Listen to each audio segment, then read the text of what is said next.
The film is now finished. It will soon be released to the public, as entertainment reporter Bill Carlson tells us from Hollywood. Even today, some 40 years after its manufacture, this car kind of has a Buck Rogers look. It's a Tucker. It's owned by filmmaker George Lucas, who, along with Francis Ford Coppola, has made a film about how this whole car came to be. Which do you think the public would rather buy? The same old models Detroit has been giving us before the war, or the car of tomorrow, today?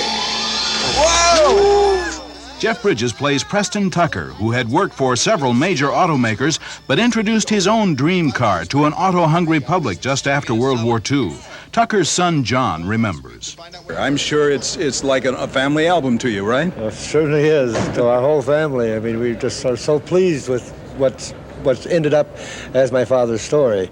As a Packard dealer, the carefree Tucker once made an unusual trade for a car and a car full of dogs.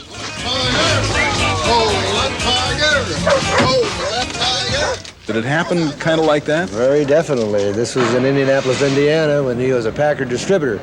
And he took in those days, car dealing was more like bartering. Yeah. And at one time he he converted house bus and 23 Dalmatian dogs and brought them home. You know, he opened the door and out popped these spots all over the place. We already had 2 Dobermans, so now we had 25 dogs. The whole story isn't quite so carefree. Tucker faced several investigations during attempts to market the car, and though he was ultimately exonerated of wrongdoing, it was too late. He had run out of money after only 50 cars had been made. Did your father die a beaten man? Oh, definitely not. No, he was never beaten in anything he did. He was a man that was constantly looking forward to whatever he was going to do next. And that was where his thoughts were. He felt he had built his car, and he knew how it was good. He knew it was a good automobile.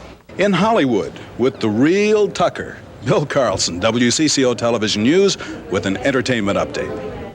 Tucker, the Man and His Dream, is due for release across the country on August 12th.